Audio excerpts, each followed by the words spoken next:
sudah banyak belajar ya terkait dengan probabilitas pada saat di semester 1 atau semester 2 di mata kuliah statistik. Nah, di sini teman-teman yang pertama kita akan membahas terkait dengan konsep dasar dari probabilitas. Jadi probabilitas itu merupakan pengukuran yang menunjukkan seberapa besar kemungkinan dari suatu peristiwa itu akan terjadi di antara keseluruhan peristiwa yang mungkin terjadi. Nah, biasanya kalau kita membahas terkait dengan yang namanya probabilitas, itu kan ada beberapa komponen ya. Jadi komponen yang pertama itu ada yang namanya percobaan. Jadi kalau percobaan itu merupakan proses pembuatan suatu observasi atau pengambilan ukuran. Sebagai contoh nih, misalkan teman-teman tahu kan kalau mata koin itu kan ada dua sisi ya, ada angka sama ada gambar. Nah, contoh percobaan itu adalah kayak teman-teman melakukan percobaan pelemparan koin sebanyak 1 kali. Contohnya kayak gitu. Atau pelemparan dadu dan sebagainya.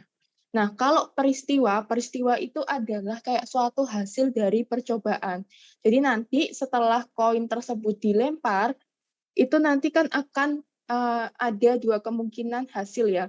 Apakah yang muncul itu angka ataukah gambar. Terus yang ketiga itu ada yang namanya ruang sampel, kumpulan dari semua peristiwa sederhana.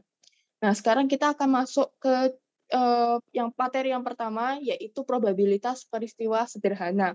Jadi probabilitas peristiwa sederhana itu rumusnya adalah jumlah peristiwa X dibagi dengan jumlah peristiwa.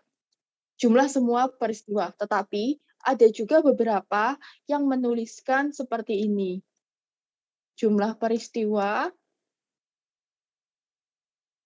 dibagi dengan ruang sampel.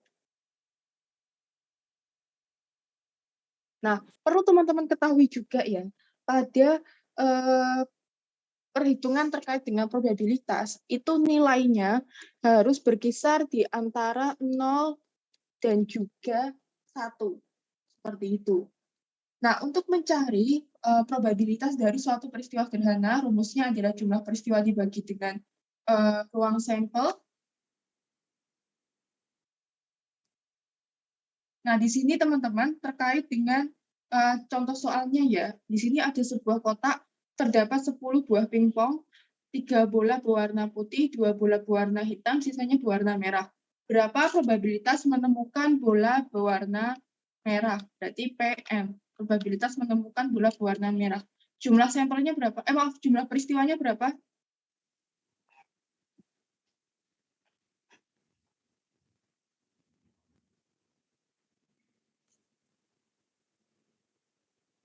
5. 5, iya. Jadi 10 dikurangi 3 dikurangi 2 dibagi dengan ruang sampelnya berapa? 10. 10. Hasilnya adalah 0,5. Nah, yang selanjutnya ada yang namanya probabilitas peristiwa yang mutually eksklusif. Jadi, suatu peristiwa itu dikatakan mutually eksklusif kalau misalkan keduanya tidak dapat terjadi dalam waktu yang bersamaan. Nah, nanti biasanya pada suatu peristiwa yang mutually eksklusif itu akan dicirikan dengan adanya kata atau. Seperti itu. Nah, di sini teman-teman, untuk mencari probabilitas dari suatu peristiwa yang mutually eksklusif, jadi contoh peristiwa yang mutually eksklusif adalah tadi, teman-teman misalkan melempar mata dadu. Nah, di mata dadu itu kan kemungkinan munculnya dalam 1 kali pelemparan ya, itu kan kemungkinan munculnya angka 2 itu kan cuma 1 kali. Kan angka 2 dan angka 5 dalam 1 kali pelemparan itu kan nggak bisa muncul bersamaan, ya toh.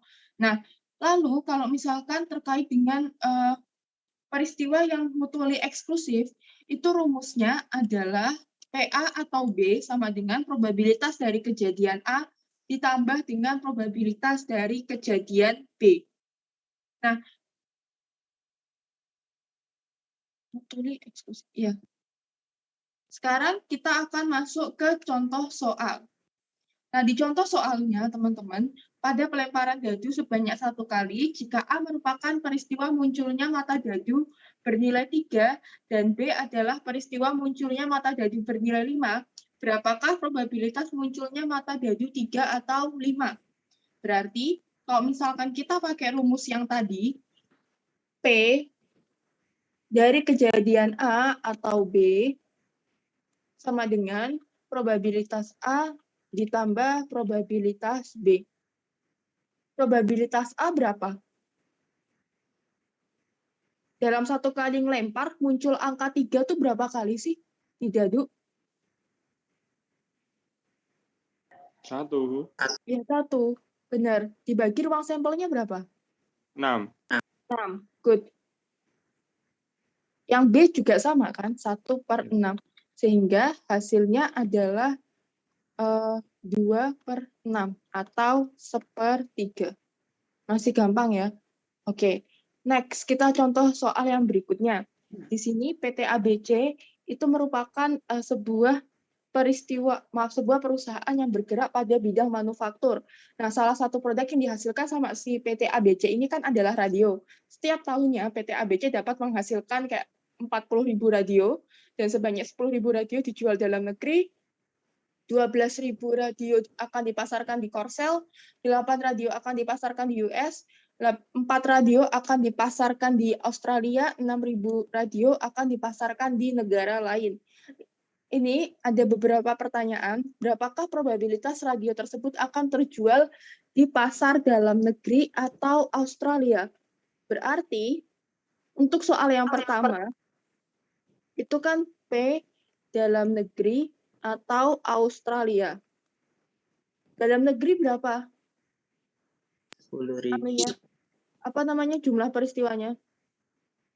10.000. 10.000. Tidak betul, 10.000. Dibagi dengan ruang sampelnya 40.000. 40.000 ditambah dengan, kan kalau mutuli eksklusif jadi ditambah ya. Dan itu berarti ditambah. Yang Australia berapa? 4.000. 4.000 dibagi dengan 40.000. Berarti berapa nih? 1/4 tuh 0,25 ya. 0,25 sama 1/10. 0,1. 0,35. Nanti di cross check lagi ya jawaban saya benar atau enggak. Terus soal yang B. Nah, untuk soal yang B itu kan ditanya berapa probabilitas radio tersebut akan terjual di pasar Korea Selatan atau Amerika Serikat. Atau berarti berapa probabilitasnya untuk yang Korea Selatan? 12.000. 12.000 ya.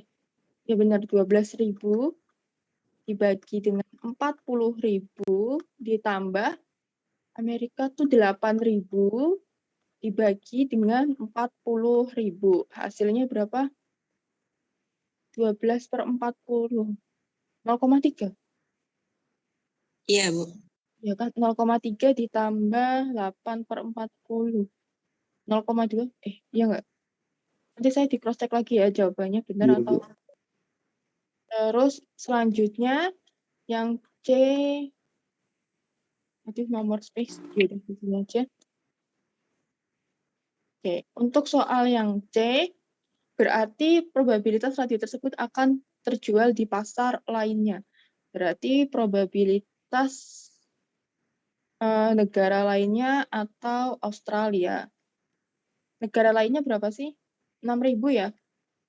6.000 dibagi dengan 40.000 ditambah Australia berapa sih? 4.000 ya? 4.000 dibagi dengan 40.000. 6 bagi 40 0,15 bukan ya? 0,15 ditambah dengan 0,1. Hasilnya adalah 0,25. Nanti saya jawabannya di cross check lagi ya benar atau enggak. Oke, sampai sini apakah dia masih bingung? Cukup jelas, Bu. Oke. Jelas, Bu. Oke, kalau enggak, kita next ya. Let's move to the other chapter. Nah, di sini Yang kedua, kalau tadi kan mutually eksklusif, nah yang sekarang adalah non-mutually eksklusif. Jadi nanti dua peristiwa itu dapat dikatakan dia kayak non-mutually eksklusif apabila keduanya dapat terjadi dalam waktu yang bersamaan. Contohnya adalah, kayak misalkan nih, ada kayak seorang dosen, dia kayak melakukan survei terkait dengan apa ya, UKM yang diikuti oleh mahasiswa. Nah, ternyata dari hasil surveinya itu dia dapat sampel sebanyak 200 mahasiswa. Nah, ternyata dari 200 mahasiswa itu misalkan yang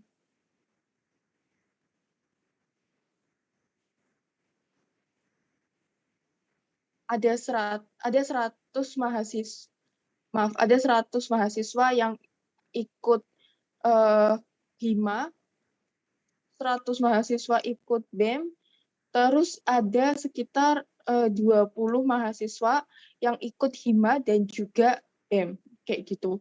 Nah, pada suatu peristiwa yang non-mutually eksklusif, itu rumusnya adalah PA atau B, itu PA probabilitas A ditambah probabilitas B dikurangi probabilitas A dan B. Kenapa kok kita harus menginputkan probabilitas A dan B-nya untuk dihitung? Karena kan kalau misalkan nanti probabilitas A dan juga probabilitas B-nya itu nggak dihitung, nilainya itu akan kayak ada kelebihan. Contohnya ya, kalau kayak gini, dari 200 orang, berarti kan 100 plus 200, 100 ya, sorry. Ini anggap aja 110. Ini 110. Berarti kan kalau misalkan nggak ada PA dan B, berarti kan 110 per 200 ditambah 110 per 200. 220 per 200. Sedangkan 220 per 200 itu kan nilainya kalau kalian bagi lebih besar sama dengan 1 toh.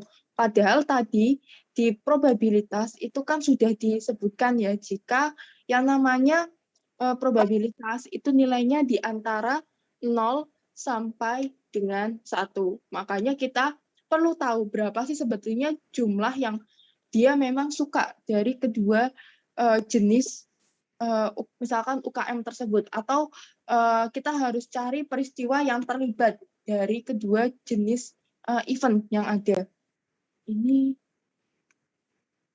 mohon maaf.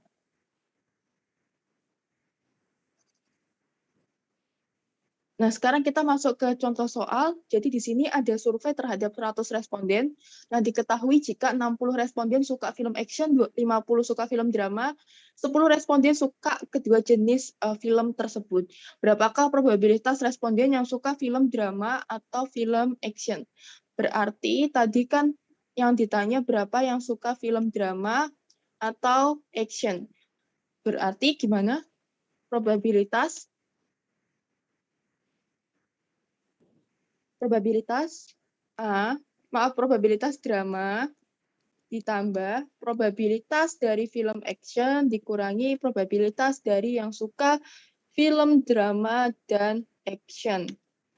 Nah, yang suka film drama berapa sih? 50. Iya, 50 per 100. Ditambah yang suka film action 60 per 100, dikurangi yang suka keduanya 10 per 100. Hasilnya 100 per 100 adalah 1.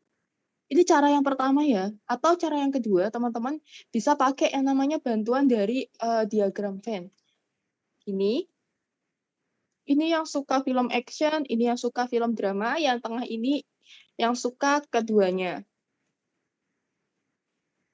Berarti yang suka keduanya itu kan ada 10, ya toh. Berarti kita harus cari berapa sih sebetulnya yang suka benar-benar yang hanya suka film action dan yang suka film drama. Nah, berarti yang suka film action itu kan berarti 60 dikurangi dengan yang suka keduanya, 10. Hasilnya adalah 50. Terus kita cari juga berapa sih yang benar-benar hanya suka film drama. Berarti 50 dikurangi yang suka keduanya, 10. 40. Terus, untuk cari probabilitasnya, kan kita udah tahu nih, berapa yang suka film action, itu ada 50, yang suka film drama, itu ada 40. Ini kalau dijumlah, kan ada 90. Kita bisa langsung pakai rumus yang P drama atau action, langsung aja probabilitas yang suka film action ditambah probabilitas yang suka film drama. Berarti 50/90 ditambah 40/90. Hasilnya adalah 90/91.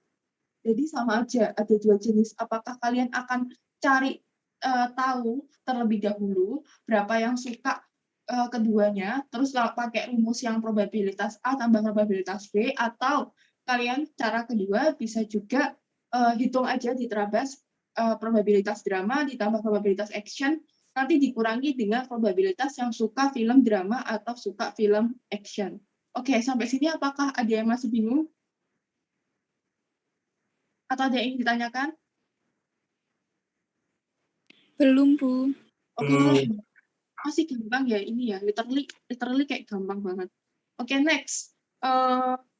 Soal yang berikutnya. Di sini ada kayak dosen, dia melakukan survei terhadap 150 mahasiswa. Diketahui jika 90 mahasiswa memiliki hobi bermain bola, 90 mahasiswa memiliki hobi bulu tangkis, 30 mahasiswa punya hobi kedua olahraga tersebut. Berapa probabilitas mahasiswa yang suka olahraga bola atau bulu tangkis? So, tadi mau pakai cara pertama atau cara kedua? Pertama saja, Bu. Pertama saja, berarti yang dikurangi A dan B itu ya. Oke, let's say kita pakai cara yang pertama, berarti kita cari probabilitas yang suka bola atau bulu tangkis. Berarti probabilitas yang suka bola ditambah probabilitas yang suka bulu tangkis dikurangi Yang suka keduanya. Ya, dan bulu tangkis. Berarti probabilitas yang suka bola berapa? 90. Dibagi ruang sampelnya berapa?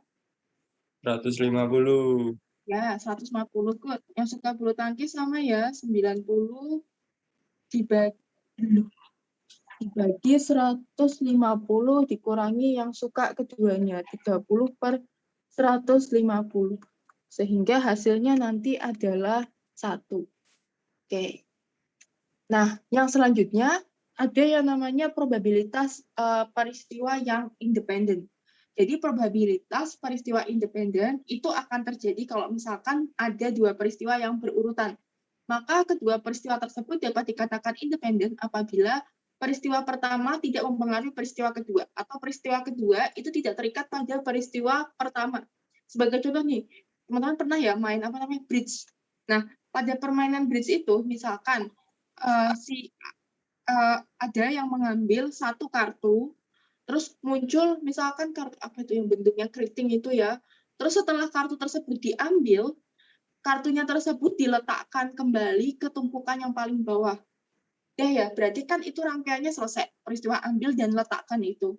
Nah, lalu dia ngambil satu kartu lagi. Misalkan keluarnya adalah kartu as, misal. Terus nanti dia taruh lagi di bawah.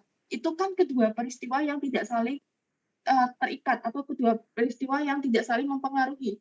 Peristiwa pertama sama peristiwa kedua. Karena ketika peristiwa pertama itu sudah selesai terlebih dahulu, baru dia ngambil kartu yang kedua. Baru peristiwa kedua itu terjadi, kayak gitu. Nah, untuk peristiwa yang independen, itu biasanya dikatakan dengan yang namanya ada kata dannya. Nanti rumusnya berarti probabilitas kejadian A ditambah dengan probabilitas dari kejadian B. Nah, contoh soalnya adalah apabila dari setumpuk kartu bridge lengkap, jadi satu kartu bridge itu kan ada 52 kartu, ya diambil dua kartu satu per satu dan kartu pertama dikembalikan sebelum kartu kedua diambil, berapakah probabilitas kartu pertama mendapatkan simbol heart dan juga kartu kedua mendapatkan simbol diamond. Nah, yang namanya kartu bridge itu kan ada 4 jenis ya kalau nggak salah ya. Ada heart, diamond, terus apa tuh yang keriting kayak pohon itu, salah satunya lagi saya lupa. Nah, masing-masing kartu apa? Waru. Waru. Waru kan yang keriting itu, terus nanti waru tuh apa ya? Pohon itu ya? Yang gini, yang pohon itu bukan sih? Yang Cukup, kayak Bu. daun itu nggak? Beda, Bu. Beda ya? Ya itulah, itulah pokoknya saya lama banget nggak lihat kartu bridge sampai lupa. Nah, intinya kan di kartu bridge itu ada 4 jenis kartu ya. Nah, dari masing-masing kartu itu kan berarti kalau ada 4 jenis, total 52, masing-masing kan ada 13 kartu ya. Berarti kalau misalkan kita mau tahu berapa sih probabilitas munculnya simbol heart. Nah, berarti probabilitas munculnya simbol heart atau probabilitas munculnya diamond. Ini sorry banget gambarnya absurd ya. Nah, berarti kan ini probabilitas dari kartu heart dikalikan dengan probabilitas dari kartu diamond. Nah, untuk probabilitas yang heart itu berarti jumlah peristiwanya berapa?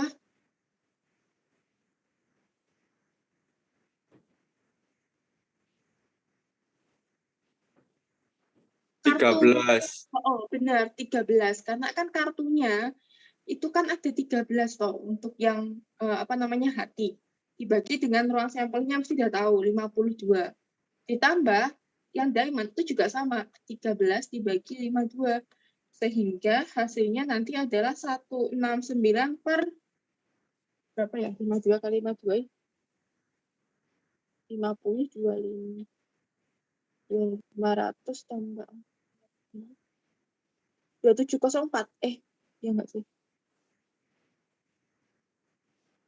Iya, Bu, benar. Oh kan 2704. 2704. 5 kali 5, 25, 26. Iya benar 27. 2704 berarti 0,0625 kayak gitu. Atau kalau misalkan masih bingung, kita masuk ke contoh soal yang kedua aja. Di sini 60% perusahaan di kawasan industri itu dia sudah punya tempat mereka sendiri. Dan 40% perusahaan itu mempekerjakan lebih dari 30 orang. Berapa probabilitas sebuah perusahaan memiliki tempat sendiri dan mempekerjakan lebih dari 30 orang? Nah, kalau teman-teman perhatikan di soal ini, itu kan ada 2 kejadian yang tidak saling terikat. Jadi kejadian pertama dan kejadian kedua itu nggak ada hubungannya. Nah, di case yang pertama, itu survei terhadap perusahaan yang sudah yang terkait dengan tempat dari perusahaan tersebut. Tempat produksi maksudnya. Apakah sudah dimiliki sendiri, ataukah dia mungkin masih sewa, dan sebagainya. Sedangkan di survei yang kedua, itu adalah terkait dengan jumlah employee-nya. Apakah jumlah employee-nya itu lebih dari 30 orang, ataukah masih kurang dari 30 orang. Berarti untuk peristiwa yang pertama, itu kan terkait dengan place ya, atau tempat. Di sini 60% perusahaan itu kan udah punya tempat mereka sendiri. Jadi saya tulis aja own-nya.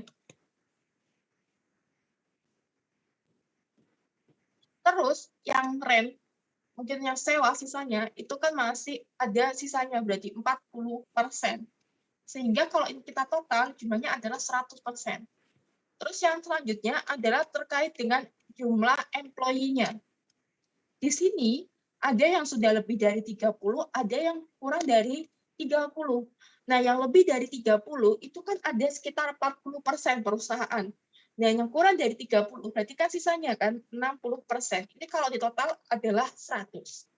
So, kalau misalkan kita mau cari berapa sih sebetulnya probabilitas perusahaan yang sudah punya sendiri dan juga punya tempat sendiri dan juga punya karyawan lebih dari 30. Berarti kita akan cari probabilitas dari yang sudah punya perusahaan sendiri dikalikan dengan probabilitas perusahaan yang punya karyawan lebih dari 30. Yang punya perusahaan sendiri berarti apa namanya? Jumlah peristiwanya berapa? 60. 60. Ruang sampelnya 100. 100. Terus dikalikan dengan yang lebih dari 30. 40 per 100. So, ini hasilnya adalah 0,24 ya, kalau nggak salah. Nanti dicek lagi. Oke, sampai sini apakah ada yang masih bingung? Ada pertanyaan? Belum, Bu. Oke, kalau belum, next ya. Kita lanjut ke materi yang sudah kalian pelajari juga, yaitu tentang yang namanya expected value. Jadi nilai yang diharapkan atau expected value dari suatu variabel acak itu sebetulnya rata-rata tertimbang dari semua nilai yang mungkin dapat diambil oleh suatu variabel acak dengan bobot yang sama dengan probabilitas mengambil nilai tersebut. Secara garis besar, expected value itu nanti rumusnya adalah sigma dari perkalian antara PI. PI itu adalah probabilitasnya dikalikan dengan X1. X1 adalah nilainya. Teman-teman yang keuangan mesti udah banyak banget ya belajar tentang konsep expected value, expected return, ya expected return dan sebagainya. Oke, sekarang di contoh soalnya sebagai seorang manajer proyek, si William sama si Bentley itu dihadapkan pada persoalan untuk memilih 3 alternatif proyek, yaitu proyek A, proyek B, dan juga proyek C. Nah, outcome yang diperoleh dari ketiga jenis investasi tersebut itu nanti akan tergantung pada masing-masing situasi pasarnya ya. Kalau di sini diasumsikan adalah ada 3 jenis situasi yang akan dihadapi, yaitu pada saat pasarnya itu lesu, normal, dan juga cerah. Dan masing-masing probabilitasnya pada saat ekonomi lesu itu adalah 0,15, pada saat kondisinya itu normal adalah 0,3, dan pada saat kondisi ekonominya cerah itu adalah 0,55. Nah, di sini teman-teman diminta untuk menghitung expected value-nya. Dan teman-teman buat tuh keputusan apa sih sebetulnya proyek yang harus dipilih sama si William dan Bentley ini. Nah, teman-teman, berarti tadi kan rumusnya adalah begindang ya. Expected value itu sama dengan sigma dari perkalian P1 kali X1. Uwe taruh di pojokan ya, semoga kelihatan tulisannya. Nah,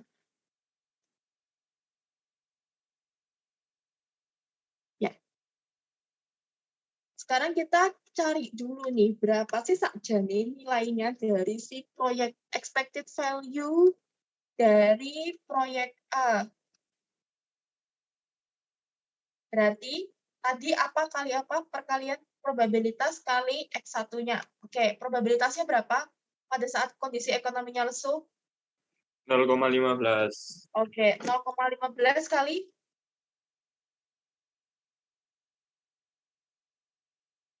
berapa? X-nya? 1. Bukan, 45.000. Ini. Oh. Bisa 1 ya? Kan probabilitas dikalikan X1 nilainya. Gitu. Kan ini proyek A. Nah, proyek A itu dipengaruhi 3 jenis kondisi ekonomi. Apakah saat lesu, normal, dan juga cerah. Nah, pada proyek A pada saat kondisi ekonominya lesu itu nilainya adalah 45.000. Berarti probabilitasnya kan tadi 0,15 ya. Nah, itu kamu tinggal kalikan dengan nilai X-nya, itu 45.000. Begindang. Terus yang kedua, 0,3 kali 15.000. ya betul, 15.000. Terus yang selanjutnya terakhir 0,55 kali dengan 20.000. Monggo dihitung. Terus yang selanjutnya untuk expected value dari proyek B itu sama ya, 0,15 dikalikan dengan 25.000 ditambah 0,3 dikalikan dengan 20.000. 20.000. Terus yang terakhir 0,55 dikalikan, awas, saya bilang awas ya, di sini ada tanda minus. ini sering kali kayak jadi jebakan Batman buat mahasiswa. Banyak banget tuh mahasiswa yang waktu ujian kurang teliti, sehingga tanda minusnya itu diabaikan. Kan kalau misalkan kalian salah hitung, ya udah, nanti keputusannya juga akan salah. Ya, misalkan yang harusnya yang nilainya paling tinggi proyek C, malah jadi proyek B, dan sebagainya. Karena kesalahan dalam proses perhitungan. Jadi hati-hati, ini nanti ada minusnya ya. Nanti hasilnya monggo dihitung.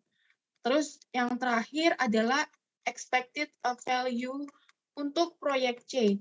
Berarti nanti 0,15 dikalikan dengan 35.000 ditambah 0,3 ya dikalikan 60.000. Maaf ya, makin ke bawah tulisan gue makin absurd, makin nggak jelas.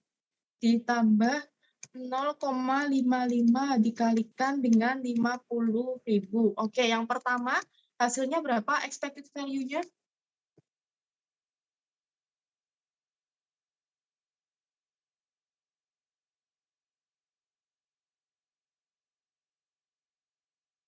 Ini kan 6.750 ya, kalau nggak salah ya. Ditambah itu 4.500. Ditambah itu 11.000. Jadinya hasilnya adalah 22.250. Untuk proyek B, nanti jawaban saya dicek ya, benar enggak, 4.250. Yang terakhir adalah 50.750. Tadi saya jelaskan untuk expected value, pilih nilai yang paling besar. Di sini nilai yang paling besar, proyek apa? ABC?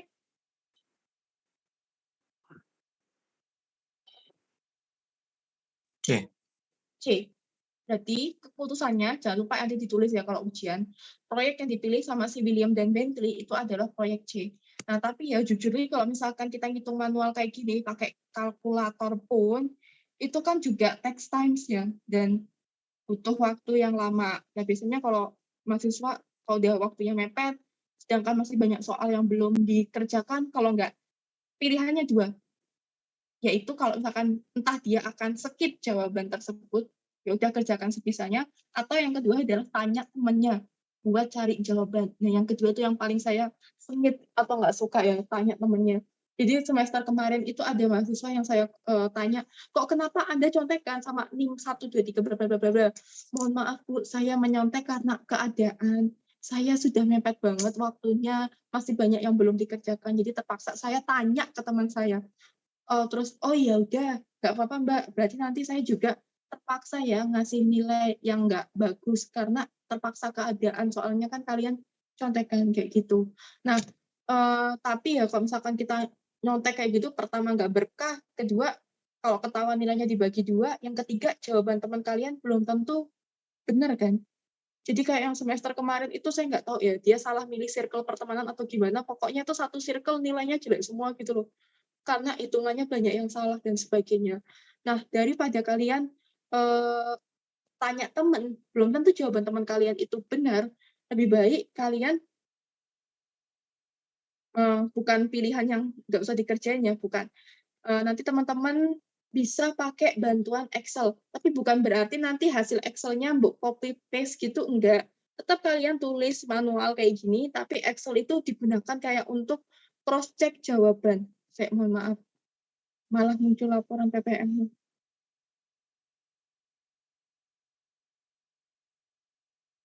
Oke, jadi ini soalnya kayaknya kok kecil banget ya. Nah, oke, semoga udah nggak remang-remang lagi ya. Nah, kalau pakai bantuan Excel, itu nanti tinggal kayak sama dengan tadi ya, probabilitasnya dikali, kok hilang. Probabilitas dikalikan dengan X-nya. Nah, jangan lupa ya teman-teman, nanti di bagian probabilitas itu kamu kunci selnya. Biar nanti kalau misalkan kamu geret ke bawah, itu nggak berubah gitu loh. Terus ditambah dengan untuk yang kondisi ekonomi normal, probabilitas dikali dengan nilai X-nya. Jangan lupa, ini juga dikunci.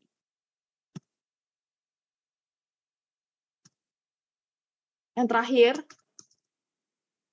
probabilitas dikali dengan nilai X-nya. Ini jangan lupa dikunci juga, biar nggak geser. Terus kalau udah ya, tinggal di enter. Loh, kok value? Sik. Oh ini, maaf. Nanti ini disesuaikan ya dengan kondisi masing-masing laptop, kan ada yang pakai nol, pakai koma bisa, ada yang pakai titik dan sebagainya. Enter, oke. Nah, nanti kalau udah, ini tinggal kamu geret ke bawah, selesai. Nggak sampai 5 menit. Ketemu tuh jawabannya. Berapa dan pasti benar. Kayak gitu. Nggak usah di sini. Oke, sampai sini apakah ada pertanyaan? Atau ada yang masih bingung? Belum, Bu. Masih aman. Masih aman ya, soalnya kan masih gampang. Saya maaf iki. Loh. Ini jujur saya lagi ngelembur laporan PPL. Mohon maaf ya. Oke, nah kalau nggak ada pertanyaan, belum ada pertanyaan. Kita lanjut ke materi yang berikutnya, yaitu terkait dengan yang namanya decision tree. Jadi decision tree itu merupakan gambaran skematik dari alternatif yang tersedia bagi pengambil keputusan dan kemungkinan hasilnya. Nah, decision tree ini punya fungsi yang sama dengan yang namanya tabel keputusan, tapi biasanya lebih sesuai untuk situasi analisis yang memiliki keputusan berjenjang. Maksudnya keputusan berjenjang, kalau kayak case yang tadi, kan ada 3 alternatif keputusan, proyek A, proyek B, atau proyek C. Nah, dari masing-masing proyek tersebut, itu nanti dia kan dipengaruhi ya sama kondisi ekonominya. Apakah kondisi ekonominya itu sedang lesu, normal, ataukah sedang baik, kayak gitu. Nah, cara membuat decision tree, itu adalah yang pertama, decision tree dibuat dari kiri ke kanan. Dibuat dan dibaca dari sebelah kiri ke kanan. Ya. Next, cabang yang berasal dari segi 4 atau simpul keputusan itu merupakan alternatif keputusan. Jadi yang kotak ini itu adalah simpul keputusannya. Nah, nanti cabangnya dari si simpul kotak ini, yang bulat-bulat ini, itu adalah alternatif dari keputusannya. Nah, cabang yang berasal dari lingkaran menunjukkan kejadian yang akan terjadi setiap alternatif dan probabilitasnya. Nah, cabang dari yang bulat-bulat ini atau cabang dari alternatif tersebut itu nanti akan menunjukkan kejadian yang akan terjadi. Kalau dalam case yang tadi itu kan berarti saat ekonominya lesu, sedang, ataukah saat sedang baik. Dan nanti juga dijelaskan terkait dengan probabilitasnya berapa. Nah, nanti teman-teman dari masing-masing sampul hitung nilai harapannya. Jadi dari masing-masing sampul nih 1, 2, 3, 1, 2, 3, dan seterusnya, itu teman-teman hitung nilai expected value-nya.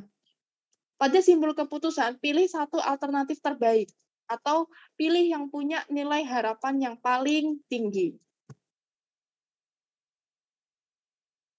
Oke, nah sekarang kita coba untuk membuat dari si decision tree ini ya. Yang pertama, di sini kan ada tujuan akhirnya adalah pengambilan keputusan. Proyek apa yang akan dipilih sama si William dan Bentley. Nah, lalu teman-teman di sini ada 3 alternatif proyek. Proyek A, proyek B, sama proyek C. Nah, dari masing-masing proyek tersebut itu kan dipengaruhi sama masing-masing kondisi ekonomi ya. Apakah pada saat lesu, normal, cerah. Lesu, normal, cerah. Lesu, normal, cerah. Lalu kita tulis terkait dengan probabilitasnya ya. Berarti pada saat ekonominya itu lesu, probabilitasnya kan adalah 0,15. Ya toh. Terus pada saat kondisi normal itu adalah 0,3. Terus kalau pada saat kondisi cerah, probabilitas kejadiannya adalah 0,55. Ya. Terus nanti kalikan dengan nilai X-nya. Berarti nilai X-nya adalah 45.000. 45.000. Terus yang 0,3 ini juga kali 15.000. Ini kali 20.000. Dan seterusnya ya. Nah, nanti teman-teman hitung expected value-nya berapa dari nilai tersebut. Nah, pada proyek A, kondisi ekonomi lesu, itu kan nanti expected value-nya, EV, ini kegendutan font-nya. Expected value-nya itu kan adalah 6.750. Terus kalau yang bawah itu adalah 4.500. Yang terakhir itu adalah 11.000. Ya, 11.000 ya. Terus yang proyek B, expected value-nya adalah 3.750. Terus untuk yang bawah ini adalah 6.000. Yang bawah adalah minus 5.500. Yang proyek C, expected value-nya itu adalah 5.250. Yang ini expected value-nya adalah 18.000. Yang C, expected value-nya adalah 27.500. Dan nanti ini ketiganya kalian jumlahkan. Berapa? Berarti di proyek A, itu nanti expected value-nya totalnya adalah 22.250. Sama kayak yang tadi ya. Ini 4.250, yang proyek C expected value-nya adalah 50.750. Pilih yang punya nilai paling gede, berarti kan proyek C. Sehingga dapat disimpulkan, disimpul keputusannya ini, proyek yang dipilih itu adalah proyek C. Karena dia punya nilai expected value yang paling besar. Kayak gitu. Sampai sini apakah ada pertanyaan? Belum? Oke, kalau belum, kita lanjut ke materi yang terakhir. Nah, di materi yang terakhir ini, kita akan membahas ya, terkait dengan yang namanya distribusi probabilitas. Yang pertama, teman-teman, di sini ada yang namanya distribusi binomial. Ya. Jadi ciri-ciri dari distribusi binomial itu biasanya setiap percobaan itu hanya memiliki dua kemungkinan hasil. Hasil yang dikehendaki dan hasil yang tidak dikehendaki, kayak gitu. Atau ada juga yang mengatakan probabilitas sukses dan probabilitas gagal. Nah, nanti dari masing-masing percobaan itu dia sifatnya adalah independen. Dan nanti jumlah percobaan itu akan dinyatakan dengan N. Jadi nanti harus tertentu jumlahnya, kayak harus diketahui berapa kali percobaan. Untuk menghitung dari distribusi binomial, itu rumusnya adalah Px sama dengan Cnx, kombinasi dari X dari N, dikalikan P pangkat X, dikalikan Q pangkat N min X. Jadi kombinasi X dari N itu adalah jumlah percobaannya, P itu adalah jumlah probabilitas sukses, Q itu adalah jumlah probabilitas gagal, itu bisa dicari dengan 1 min P. Maksudnya, kalau misalkan diketahui jumlah probabilitas suksesnya itu adalah 0,75. Berarti probabilitas gagalnya berapa? 0,25. Ya, good, betul. 1 kurangi 0,75 sama dengan 0,25. Kayak gitu. X itu adalah jumlah sukses yang dicari probabilitasnya. Nah, tadi pada soal kan dijelaskan, jika mencari distribusi binomial itu kan menggunakan kayak kombinasi X dari N. Nah, kita masuk ke contoh soal ya. Untuk nge-review terkait dengan materi yang sudah teman-teman pelajari pada waktu di Matbis atau pada waktu SMA. Misalkan kombinasi dari 5, 3. Itu gimana ngerjainnya?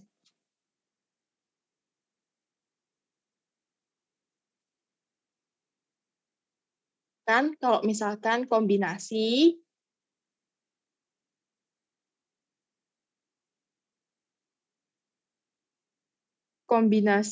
dari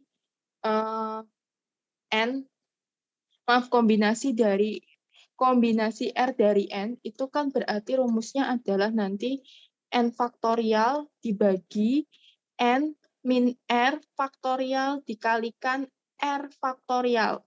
Berarti kalau kombinasi 5 dari 3, 3 dari 5, 5 faktorial dibagi 5 kurangi 3 faktorial dikalikan 3 faktorial. 5 faktorial it means 5 kali 4 kali 3 kali 2 kali 1. Or simpelnya, kalau misalkan kalian lihat ada bilangannya sama, oh 3 faktorial, oh ya udah kita stop sampai sini. Terus 5 kurangi 3 itu kan berarti 2 faktorial dikalikan dengan 3 faktorial. So, ini bisa dipersingkat. 3 kali 3 faktorial sama 3 faktorial dicoret, 4 sama 2 faktorial. Kok 2 faktorial langsung coret, Bu? Karena kan 2 faktorial itu adalah 2 kali 1 kan. Berarti kan 4 dibagi 2 dikalikan 4 dibagi 2 kali 1. Sama aja kan hasilnya nanti 2. Sehingga ini nanti hasilnya adalah 10. Kayak gitu. Oke, contoh soal yang kedua ya. Kombinasi 10 dari 2. Berarti berapa? 10 faktorial. 10 faktorial sampai 3 faktorial. 10 faktorial Oh, iya. dikali 8 faktorial dikalikan 2 faktorial. Berarti kan 10 kali 9 kali 8 kali 8 faktorial ya. Iya, Bu. Oh, kan 10 kali 8 faktorial. Ini kebablasan. Nian dibagi 8 faktorial kali 2 faktorial. Berarti ini 8 faktorial sama 8 faktorial sama coret-coret. Ini juga nih, by 5. Sehingga hasilnya adalah 5 kali 9, 45. Gampang ya? Oke, apa ada yang masih bingung konsep faktorial? Jelas, Bu. Jelas ya? Oke, kalau jelas kita... Mohon maaf, Bu. Oh? Mau saya SS yang slide 24. Nggak usah di SS, nanti saya share aja. Yang sama Baik, Bu. oret-oretannya. Terima kasih. Ya, nanti yang saya share yang ada coret-coretannya ya. Cuma saya aduh izin aku malu, mohon maaf ya. Ini tulisannya ya begitulah. Udahlah ya. Yang penting masih bisa dibaca. Yang nanti kalau ada yang susah dibaca, japri saya aja ya. Biasanya saya nulis bagus cuma di awal, nanti makin ke belakang makin absurd biasanya. Oke, kita lanjut ke contoh soal. Di sini ada kayak sekeping mata uang, dilempar 10 kali. Berapakah probabilitas munculnya sisi gambar sebanyak 6 kali? So, kita cari dulu ya, apa namanya, diketahuinya. Kenapa kok kita harus cari diketahuinya dulu? Kayak, ya udahlah biar lebih gampang aja. Nanti untuk masuk ke dalam rumusnya. Berarti kalau di soal ini, N-nya berapa? 10. 10. N-nya adalah 10. Jadi kan N adalah jumlah percobaannya. Terus P-nya berapa? Nggak diketahui, Bu. Soalnya salah. Selesai. Bye. Enggak. Jadi gini, kalau misalkan mata uang, ini apa ya? Koin gitu ya? Koin. Nah, nanti kalau misalkan kamu ngelempar, itu kan kemungkinan dia kalau nggak muncul angka, ya muncul gambar. Tapi dari satu kali proses pelemparan itu, kita kan apa namanya butuh akan hasil muncul angka itu kan 1 ya. Dibagi dengan ruang sampelnya. Ruang sampelnya kan dua sisi mata koin tersebut kan, 2. Begitu juga yang gambar, 1/2. Berarti probabilitas suksesnya atau probabilitas munculnya sisi gambar itu kan adalah nanti 0,5. Q-nya 1 dikurangi 0,5, ya 0,5. Kayak gitu. Terus X-nya berapa ya?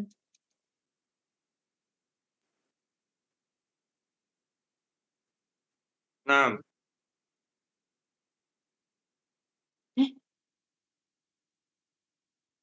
X-nya 6.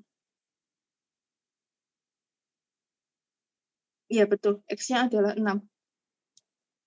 Jumlah sukses atau kayak yang dicari probabilitasnya. Berarti kita tinggal masukkan aja ke dalam rumus.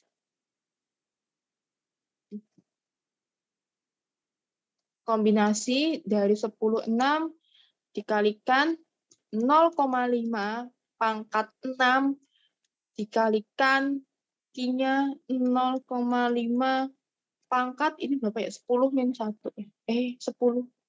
N-nya 10 min 6. Berarti kombinasi 10, 6 itu berapa? Kombinasi 10, 6. 10 faktorial dibagi dengan 4 faktorial kali 6 faktorial. 10 kali 9 kali 8 kali 7 kali 6 faktorial dibagi 4 faktorial itu 4 kali 3 kali 2 faktorial dikalikan 6 faktorial. Toh, berarti ini 6 sama 6-nya ini coret by. 9 sama 3 ini jadi 3. 8 sama 4 ini 2. 10 sama 2 ini 5. Berarti 5 kali 3, 15. 15 tambah 2, 15 kali 2, 30. 30 kali 7. Berarti kombinasi 10, 6 itu adalah 210 dikalikan 0,5 kali 0,5 pangkat 6. Teman-teman bisa pakai kalkulator saintifik. Bu, saya nggak punya kalkulator saintifik, download di Play Store. Terus Bu, saya mager download di Play Store pakai Excel. Jadi contohnya kalau pakai Excel, kalau misalkan pakai Excel, itu rumusnya tinggal kayak sama dengan 0,5 pangkat 6. Ketemulah 0,015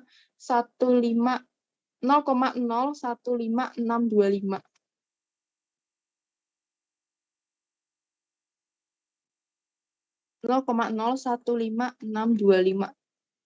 Dikalikan 0,5 pangkat 4. Bang, iya 0,5 pangkat 4 ya. Berarti ini 0,5 pangkat 4. 0,0625.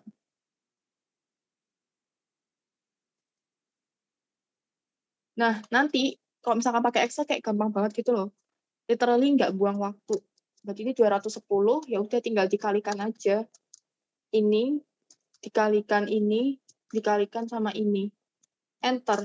Ketemulah 0,25078.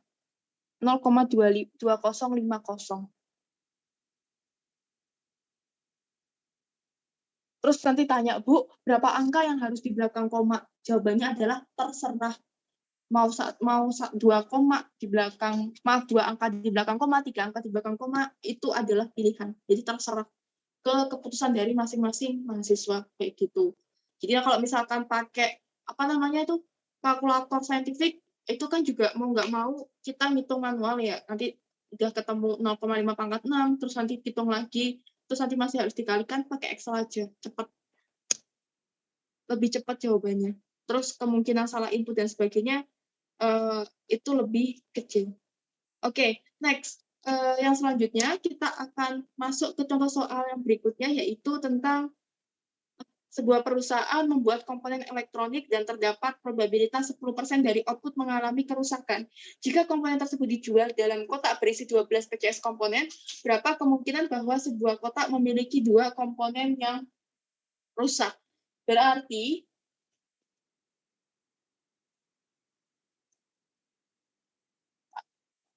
20 menit lagi selesai. You go dulu, Mas.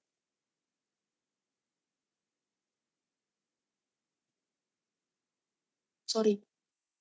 Oke, di sini berarti untuk X-nya berapa?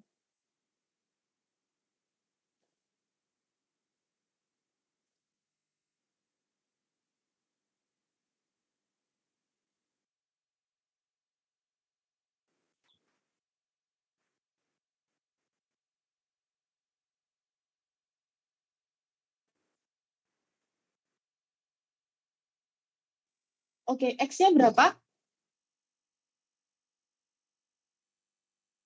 2 bukan, Bu? Iya, betul, 2. Tadi X itu kan adalah jumlah sukses yang dicari probabilitasnya. Atau hal yang pengen kita tahu probabilitasnya berapa. Berarti kan 2. Oke. Next, T-nya berapa?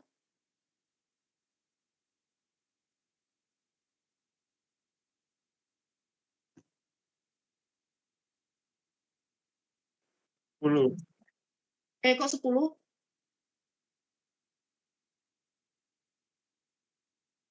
Dua belas. Bukan. P-nya 2. bukan. Tadi tidak benar 10. 0, Cuma, ya betul. 0,1 kan itu 10%. 10% kan Oh, berarti iya. 10. Oh iya. 0,1. Hati-hati. Oke, Q-nya. 0,9. 0,9. Q-nya kan gampang. 0,9. X, P, Q, N sekarang. N-nya berapa? N itu jumlah percobaannya. 12. 12. Ya betul, 12. Kenapa kok 12? Karena kan pengen tahu ya, dari satu kotak yang berisi 12 PCS komponen, yang rusak 2 PCS itu ada berapa? Yang punya probabilitas satu kotak punya 2 komponen rusak itu berapa? Berarti N-nya itu adalah 12 percobaannya itu.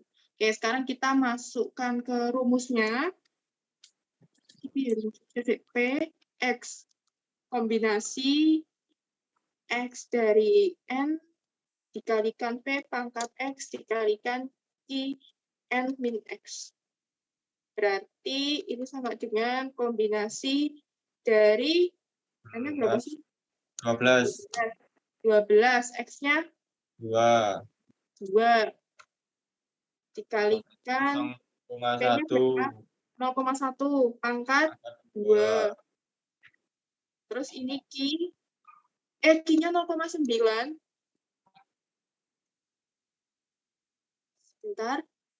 0,9 N kurangi X. N kurangi X berapa ya? 12 dikurangi 2. Oke, silakan dihitung.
Oke, biar misalkan untuk mempersingkat waktu ya, nanti semoga sih bisa ngebantu kalian pas ujian. Tapi jangan berarti hasil dari Excel terus bu copy paste terus bu share ke teman-temanmu, bukan ya. Nanti saya diskon nilainya kalau misalkan ketahuan. Oke, pertama ini ya soalnya. Boleh nggak sih ngajarin kayak gini? Boleh lah, nggak apa-apa.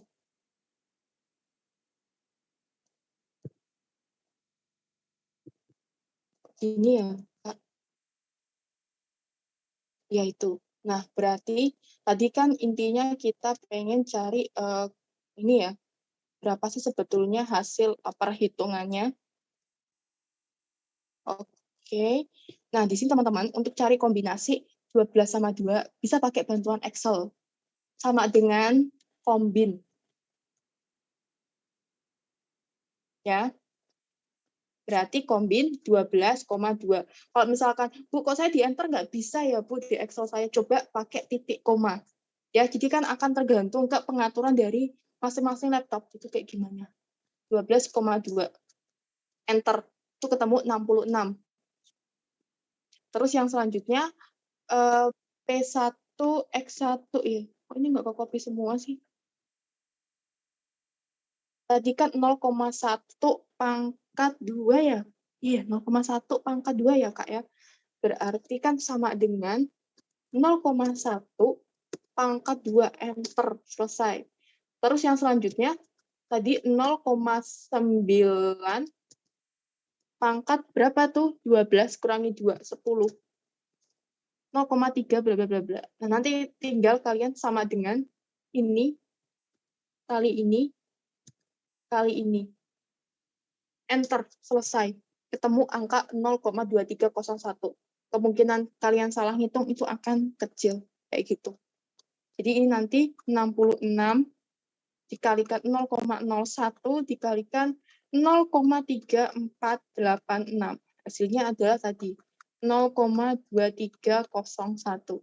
Itu tentu lebih kayak menghemat waktu kalian juga daripada ngitung manual. Terus belum tentu benar juga toh kalau misalkan hitung pakai kalkulator pun mungkin salah input dan sebagainya. Jadi teman-teman bisa pakai bantuan Excel untuk menghitung kombinasi sama permutasi. Kalau saya, it's okay kalau misalkan kalian mau pakai bantuan Excel, yang penting kalian tahu, gimana sih sebetulnya cara nyari kombinasi secara manual dan sebagainya.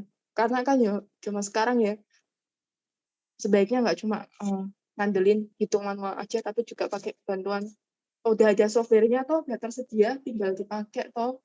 Makanya sebetulnya dengan adanya software kan tujuannya kayak untuk membantu mempermudah pekerjaan. Oke, next. Materi yang terakhir ya. Loh, kok hilang ya slide-nya? Ya udahlah, nggak apa ngitung manual. Ya udah tulis manual. Oke, yang di slide yang terakhir, kalau tadi kita kan sudah bahas terkait dengan yang binomial ya, distribusi binomial ya. Sekarang distribusi Poisson. Jadi distribusi Poisson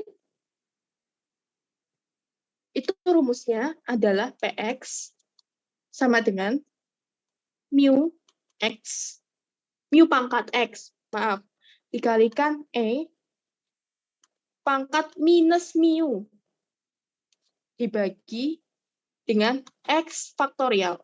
Nah, sebetulnya apa itu mu, apa itu E, apa itu X? Mu itu adalah rata-rata. Kalau misalkan Bu, di soal nggak diketahui rata-ratanya, ya udah, hitung manual. Hitung manualnya gimana, Bu? Kalikan aja N dikalikan dengan probabilitasnya. Terus E. E itu konstanta matematis. Jadi kalau misalkan kalian buka kalkulator saintifik, itu kan nanti ada kayak tulisan E gitu ya.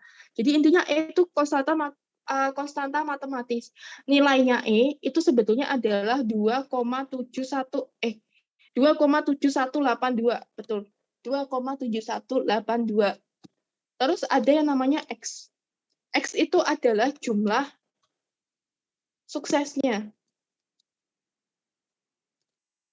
Ya.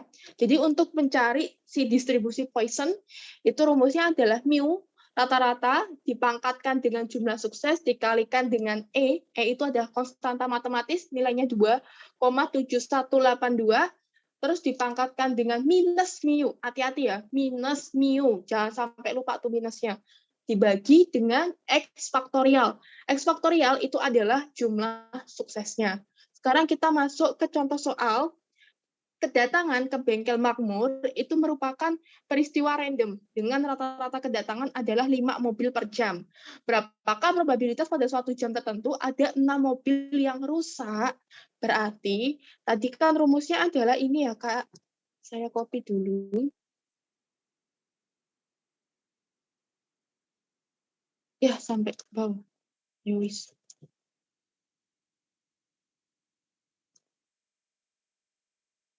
Kok jadi remang-remang gini? Oke, saya tulis di sini ya. Mohon maaf.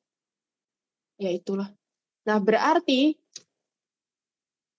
mu-nya berapa?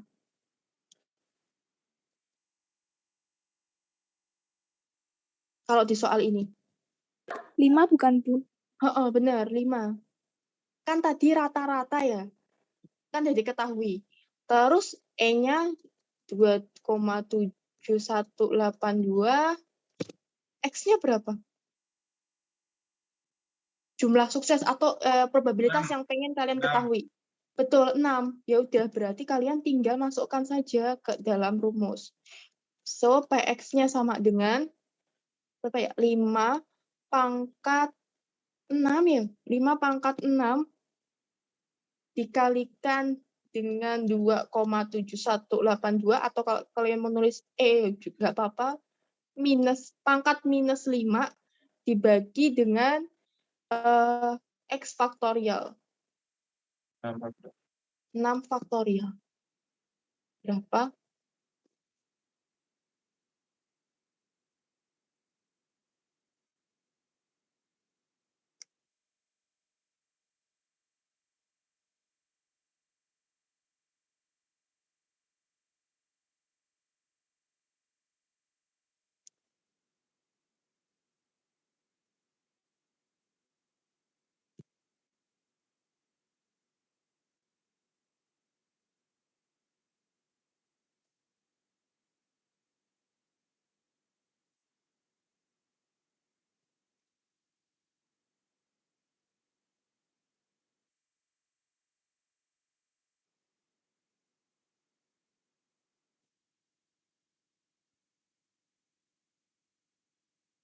Oke, lama ya. Nah, biar nggak lama, pakai Excel aja.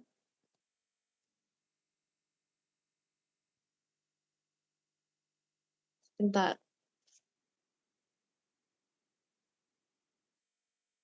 Oke, saya ajari pakai Excel aja ya. Berarti untuk soal yang berikutnya, tadi kan kita pengen cari itu PX sama dengan berapa sih tadi?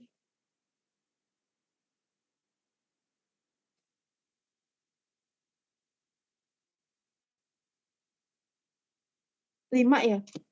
Ya nggak sih? 5 faktorial. Tadi kita berapa ya? 5 faktorial ya? Maaf. 5 pangkat 6. 6. 5 pangkat 6 dikalikan 2,7182 pangkat minus 5 dibagi 6 faktorial, ya kan? Oke. Berarti cari komponen yang pertama.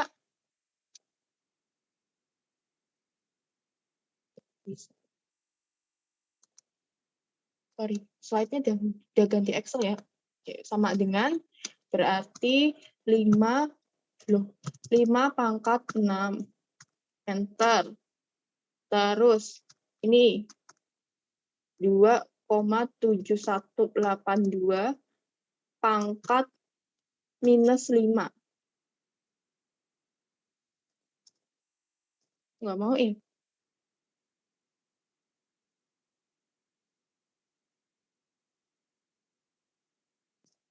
Aku nggak mau ya? Pangkat minus. Itu yang komanya kan pakai titik tuh bukunya Ibu tadi kayaknya. Kayak gitu. Oh iya. Iya bener Ton. Sorry. Terus yang selanjutnya 6 faktorial. Nah, untuk mencari 6 faktorial itu sama dengan Excel-nya FACT. Baik. Masukkan angkanya 6. Udah.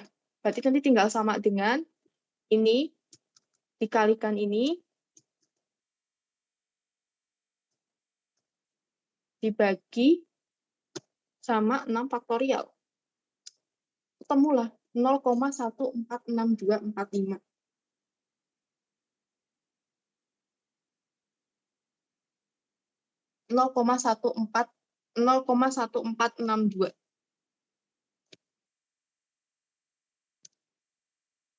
0,1462. Kayak gini. Jadi nanti teman-teman bisa pakai bantuan Excel buat nge-cross check jawab. Selain untuk nge-cross check jawaban ya kayak mempercepat proses perhitungannya aja sih. Jadi kalian tetap bisa kayak move to another soal. Jadi nggak usah contekan dan sebagainya karena kalau nyontekan jawabannya belum tentu benar ya. Jadi lebih baik literally kalian kerjakan sendiri pakai Excel. Tapi bukan berarti nanti Excel-nya mau copy paste gitu ya, enggak, tetap tulis manual. Jadi kayak ya buat ngebantu cari jawabannya aja dengan bantuan Excel itu. Oke. Apakah ada pertanyaan sampai sini? Dikit materinya. Saya save ya. Baik, Bu. Saya taruh di classroom aja sekalian deh. Nanti nggak lupa saya. Oke. Sampai sini apakah ada pertanyaan? Belum, Bu. Belum. Bu, kalau Oke. yang tadi kan yang materi sebelum ini yang Hah? slide atasnya. Itu kalau yang contohnya yang rata-ratanya belum diketahui, soalnya Hah? kayak gimana ya, Bu? Jadi nanti nggak diketahui, kalau di sini kan diketahui ya, kayak peristiwa Nah, random, rata-rata kedatangannya itu adalah 5 mobil per jam. Nah nanti misalkan dia ketahui, kalau misalkan belum diketahui, probabilitas mobil datang pada jam sekian adalah 0, ini. Sedangkan pada jam segitu, misalkan pada jam 2 siang, probabilitasnya 0,10. Itu kedatangannya ada misalkan 10 mobil. Pada jam kedua, itu ada yang namanya, jam kedua, itu probabilitas akan datang sebanyak 15 mobil adalah 0,9. Kayak gitu misalkan. baik, makasih, Bu. Ya, nanti sebetulnya ya, kalau konsep dengan rata-rata kedatangan dan sebagainya ini, kalian ini sebetulnya juga dibahas nanti di bagian bab teori antrian. Di teori antrian nanti kan ada toh kedatangan, terus ada jumlah sukses yang dicari dan sebagainya. Cuma kalau nanti teori antrian ya gitulah, hitungannya agak nggak susah, cuma agak sedikit rumit aja, sedikit aja kok. Oke, sampai sini ada lagi yang ingin ditanyakan? Ini saya cuma share Excel-nya. Excel-nya perlu di-share apa cuma PPT-nya aja? Boleh, Bu. Excel-nya juga kali ya. PM terus tuh. Oke, Excel-nya saya save aja ya. Nanti kalau misalkan butuh untuk itu. Kalau misalkan sudah nggak ada pertanyaan, terima kasih atas partisipasi dari teman-teman semuanya. Selamat beristirahat. Ini butuh tugas nggak?